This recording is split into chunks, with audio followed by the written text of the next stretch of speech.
Hi, I'm Shireen, and this is your Content Marketing Masterclass. Now, we're going to start off by explaining to you what is content marketing. If you were to break the term content marketing up, content would stand for information, and marketing would be how you would send this information and present it in front of your clients, hopefully with the ambition to acquire them and therefore grow your business. And effectively, that's what content marketing is. It's the art of gathering the information, putting it in front of your customers, and growing your brand. Now, before you go in and get excited and put out a whole bunch of content out there, you need to be very specific about what kind of content to publish. And it's this type of content and getting that mix right that'll actually resonate with your customers and then convert them, or rather resonate with your potential customers and convert them to be paid subscribers or however you work with them in your business. Now, how do you go about figuring what is the type of content that will make the biggest impact? And the answer to that is really figuring out what are the questions that keep your customers up at night.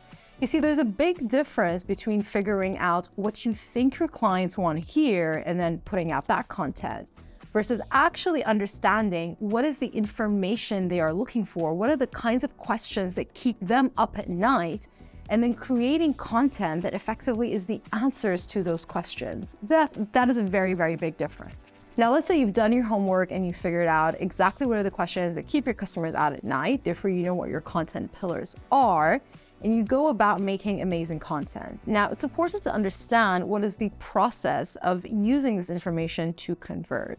And it's quite simple. Step one is that people come across your content, and then they identify you as the authority in the subject domain that you are creating content about.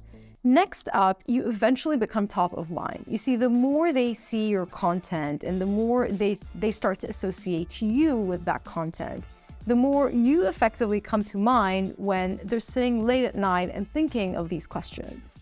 And basically what ends up happening is over the long term, people then associate you with that particular subject matter.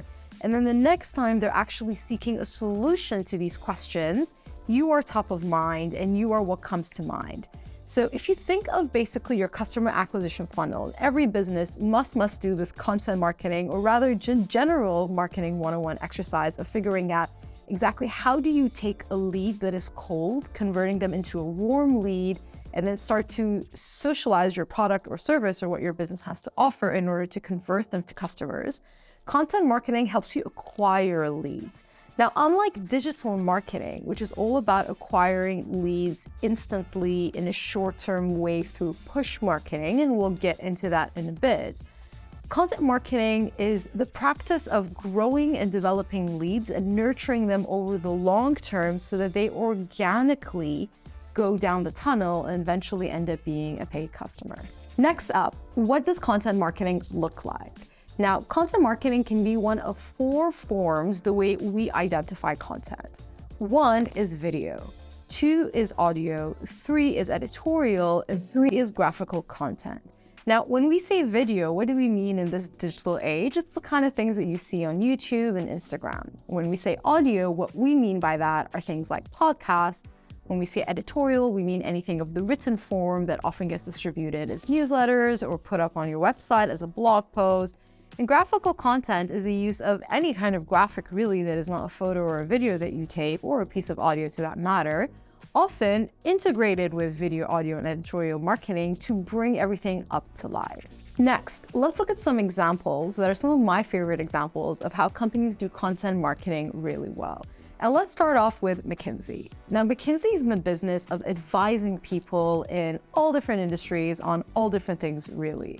What they sell is basically their human capital. It's the intellect of the consultants that they have. Now, the way they go about utilizing content marketing to do this, and by the way, they do this really well, is by putting out a bunch of thought leadership about all these industries that they practice in, so that you as a potential customer, when you're researching about whatever the topic may be, McKinsey is thought of mind and you see them as an authority in this figure. McKinsey does content marketing across all mediums. Most importantly and most prominent are actually the reports. If you go up on their website, they have a whole bunch of short form like reports, like white papers, more long form, in-depth reports, and all the while they position their practices around the world and their consultants as the experts in these various topics. They effectively end up creating content that is about their business. Now, let's move on to another example of a company that does content marketing really well. But what's different about this company is instead of creating content that is about the topics of their main product, their content marketing actually has nothing to do with their product. And this company is Michelin. Now, Michelin is known for selling tires, but it's actually leveraged content marketing very smartly many years ago in order to get people thinking of tires. And this piece of content has nothing to do with tires. Now, you all may have heard the term Michelin star when it comes to dining. It's actually this company Michelin that put together the Michelin Guide. The idea was that way back when people had to drive around for long periods of time as opposed to catching trains and buses and other modes of public transportation, they wanted people to think of Michelin tires whilst driving. And so they put together this guide of restaurants that they picked as the creme de la creme down various routes in mostly European countries. And the idea was that when driving enthusiasts were driving around town, they would reference this guide to figure out where to stop for a meal. And then eventually in their journey, when their car broke down or had a flat tire or needed the type of assistance that Michelin provides, Michelin is top of mind. These days, the Michelin Guide is something well known, is highly prestigious all throughout the world. Again, has nothing to do with tires, but more with the world of cuisine and fine dining. Well, here we are talking about Michelin and their tires today. Now, both McKinsey and Michelin are examples of companies that are not in the business of monetizing the audience they build with their content marketing. Now, the difference is as follows. There are some companies, creators and often media companies, who are in the business of growing an audience. They put out content marketing because they make it their business to put out content. Now, their end game is to build an audience that is so big that they would then go to other companies and monetize that audience. They would do things like build ad tiers, sponsorship tiers, that type of thing, in order to get other companies' brand voice in front of their audience. Now, this is a very different approach to McKinsey and Michelin. What McKinsey and Michelin do is they're in the business of something else, like selling the intellect of the human capital or selling tires, which is more of a product. They do content marketing more as a marketing exercise as opposed to a way to then monetize the audience. Now, that's not to say that there aren't businesses that don't do both, that don't sell a product as well as do content marketing with the ambition of monetizing that audience. But the way that media companies and creators go about doing content is very different. Take The Economist as an example. They are very well known in the business of business media. Now, you probably know them from the magazines, but they've since really grown and they have podcasts and blog content, and effectively through them, they monetize their audience. Now, that's not to say that if one day The Economist wanted to go about doing economic advisory, and actually come to think of it, if they do, I'm sorry for not knowing that, but it's important for you to understand the difference in the two, because that'll affect the way you go about content marketing and your content strategy. When you're in the business of building an audience to then monetize that audience, you would want to be looking at a huge and very frequent content publishing schedule. You'd want to pump out as much content as you possibly can in order to grow your audience at scale, at a huge scale, to the level of which you can monetize. Whereas if you're doing it more as a marketing activity, you wouldn't necessarily publish this type of content as much. Now, when you publish content, this all comes at a cost, whether you're bearing this cost internally or you're working with an outside agency like Spark Studios in order to get this content done. If you're in the business of monetizing your content, that then becomes kind of like the cost of goods sold. But if you're doing this more as a marketing activity, then the operations behind your content marketing becomes more of an operating expense. Next up, authenticity. When you go about your content marketing, it's very important to be authentic. You need to be very authentic to your brand if you are presenting this piece of content as a piece of your marketing. And the way you take the time to figure out what your brand is for you to then be authentic is to, again, do the marketing 101 activity of figuring out what is your brand value, often what is your brand tone of voice when you go about to doing editorial content. And then you need to think about what is your brand story. So what is the story that your brand is trying to sell to the audience members out there? Now, storytelling has become a bit of a buzzword recently, but quite frankly, humans have been telling stories for years. People love to gather around, get cozy, and listen to a good story. And often good stories drive emotions. There's often a hero. The hero is often on a course to go win something or achieve something. And as a brand, the idea is usually to get your audience feeling like the hero of your story. Now, sometimes you as a brand may want to represent real life stories, success cases in your content marketing to show that people actually live the story. But often you would need to think through what are the key storytelling tactics humans have developed over the years in order to leverage these tactics for you to tell better stories. Now, to summarize what you've learned so far, we've helped you identify and break down what is the difference between figuring out what is the type of information your customers actually want to consume versus the type of information you think they want to consume.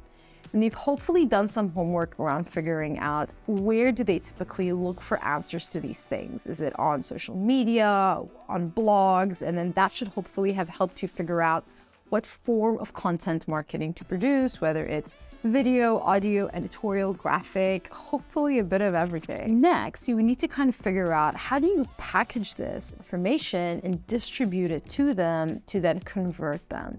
And what do we mean by packaging and distributing? This effectively ends up becoming your content marketing strategy.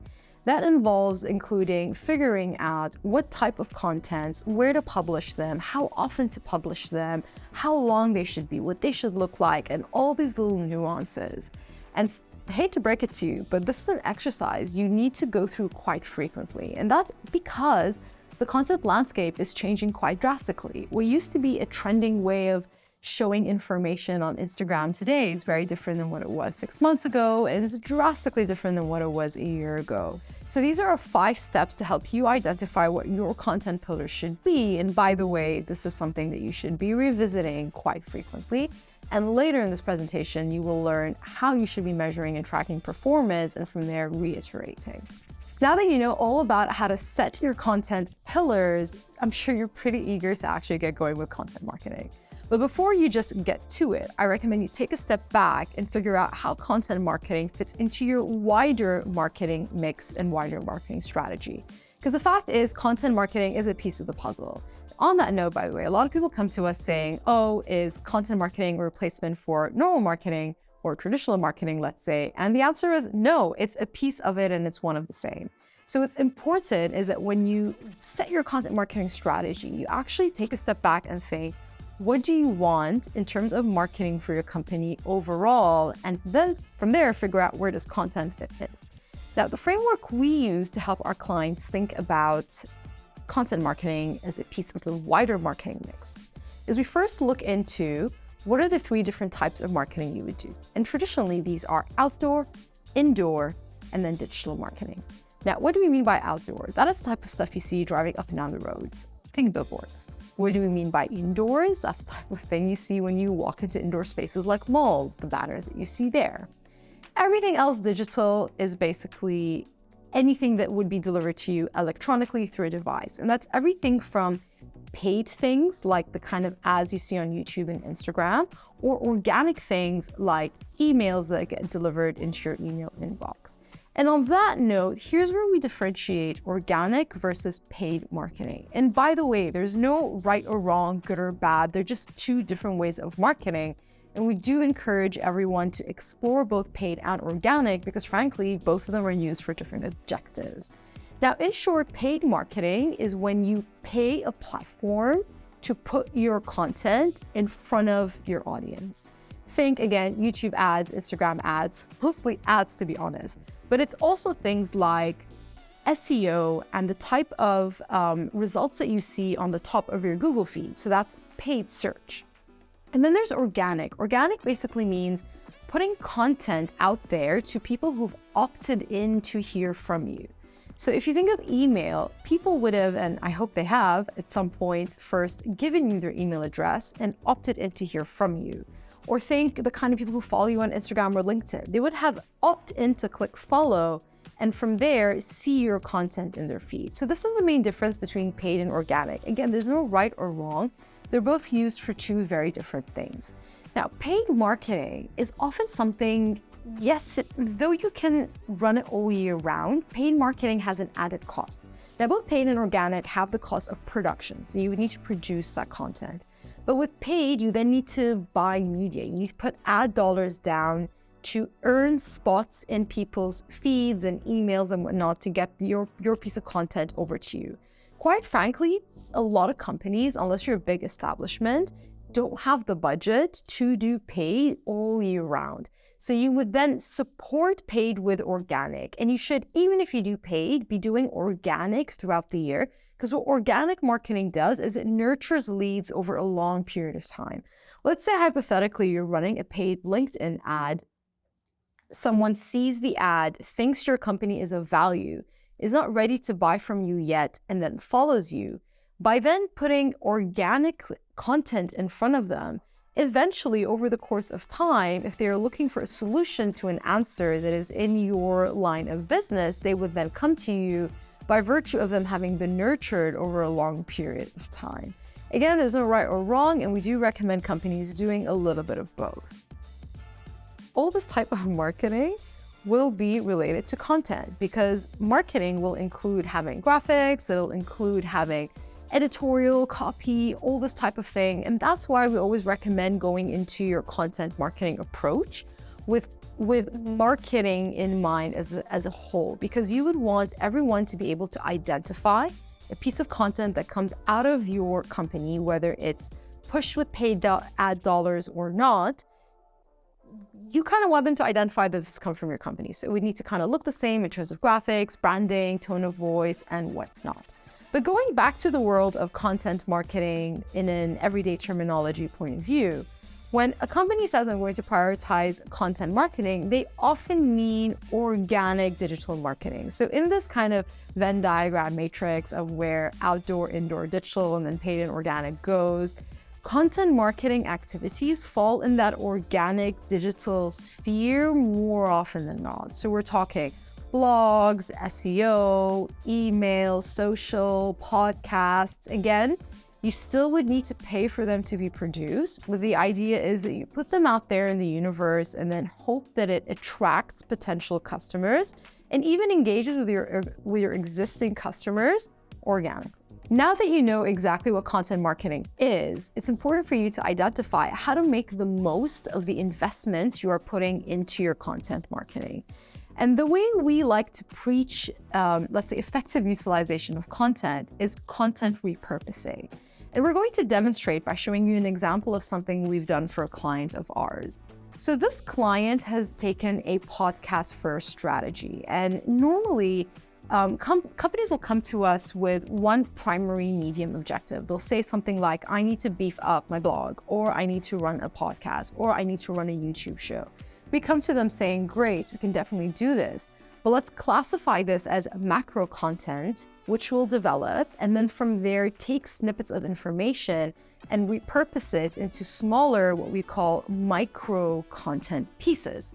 Now, going back to the client example, the idea is here that we take a podcast discussion that is audio in format and then break it up into little pieces. So we would, for example, take the audio format and instead of having just the long form medium that sits on YouTube and Apple Podcasts and then even embedded in their website, we break this up into little sound bites and promote it on platforms like LinkedIn and Instagram with pieces of golden nuggets and valuable information, hopefully to get people to hear the snippet and then say, this sounds like an interesting conversation. I'm going to tune into the longer conversation and bookmark that for the future. Or the idea is to also repurpose more than just the audio and take the contents of what was discussed and rewrite them as summaries in the blog, or even transcribe the entire conversation for extra SEO brownie points and publish that in the blog. And of course, whenever you create a blog, you can also embed audio players or video players if you end up doing a video show or a video podcast. And instead of diverting people to just YouTube or Spotify, you would divert them to your page where you're able to embed this longer form piece of macro content that is sitting there quite wonderfully with other pieces of micro content. And then hopefully whilst they're there, capture them as a lead. You'd be able to gather more information using your website traffic data, and then hopefully asking them to sign up to hear about future episodes by registering to your newsletter or things like that. And on the point of newsletter as well, it's important to consistently keep your customers up to date with the most owned piece of channel, which is email marketing, and hopefully using the information that you produce in other pieces of content by creating little teasers and nuggets in that piece of owned media. So here's an example of how we basically work with a piece of client material to help them achieve not just podcasts, but podcasts, social content, email content, blog content, using a macro piece of content and dividing it into a micro piece of content. So the main benefits of this is firstly, more bang for your buck, because you're going to go about usually having one budget for production and then making the most of that. But more importantly, also reaching more customers, because not everyone wants to communicate one type of information on one platform. You usually have the same persona, usually integrated in your various marketing channels, and the idea is to kind of capture them with one big net as opposed to going channel specific. So to wrap up, now that you have everything that you need in the basics of what's required to go about doing content marketing, we want to make you aware of some of the key winning strategies we found you need to put in place in order to be an excellent content marketer. One of them is consistency. Perhaps the most important thing is to have a calendar of what type of content pieces you want to publish, and then actually publish on a predictable, predetermined basis. Now, the reason this is important is because the way you go about building an audience is by having someone hooked to that content, and then for them to expect to receive that content on a weekly, bi-weekly, monthly basis, whatever the cadence of publication may be. Now, often when we work with clients who are new to content marketing, we often say, hey, listen, what is your ambition? So if you're, for example, launching a podcast, what is the ambitious, or let's say preferred frequency of publication? Let's say hypothetically it's once a week. It's not so much that you need to go once a week from the get-go. You can even actually phase your publication. So let's say you think, you know what, once a week is too much to commit to in the interim. Let's do it once every 2 weeks to begin with, and then once a particular milestone is hit, we'll ramp up. That could definitely be one way of going about doing things. But the importance is to always be predictable when it comes to your clients and them figuring out when they can expect to hear from you and ramping up production from there. So consistency is key. No one wants an unreliable friend who doesn't turn up to a party, and you definitely don't want your audience to think of you that way. Next up is actually engaging with your audience. So let's say you put out, blog content. Ask for people to comment on your blog and comment back. Let's say you put out pieces of video snippets on LinkedIn. When clients like you or prospect audience members comment, make sure that you engage with them by messaging back, liking back, following them back, whatever the medium is, because to be very honest, people want to make friends more often than not, and they want to feel like they have some kind of loyalty to the brand. So if it's a one-way relationship, that is not the type of relationship that will often stick in the long run. Next up is making sure to think of your wider content strategy. You may be super enthusiastic about one form of content, and again, I keep picking on podcasts, but let's say you really want to do a podcast. It's important to figure out, how does this fit into your wider marketing strategy, because your brand needs to be talking the same talk in all channels, again, in order for them to stay authentic and consistent with who they are as a brand or who you are as a brand. And last but not least, performance. The truth is in the numbers. You need to consistently be looking at how your audience are reacting to the content that you put out there, for you to figure out if your audience for you to figure out if your content is actually working. And what you measure actually differs based on the type of medium that you are putting content on. If it's blogs, you would want to look at things like your traffic. If it's emails, you want to look at things like your open rates and your click-through rates. If it's YouTube videos, you want to look at things like number of views, number of subscribers over time. It's important to kind of know what are the unique measures of engagement per platform and to consistently measure that over time. And last but not least, remember that content marketing is a long-term game. Content marketing is the art of nurturing customers by giving them the information they want over a long period of time. So be realistic in setting more medium and long-term goals like 6 months to 1 year before figuring out whether a piece of content is worth your time or not. And again, if you have any questions on anything, we are happy to be your content partners in your path to growth for your business.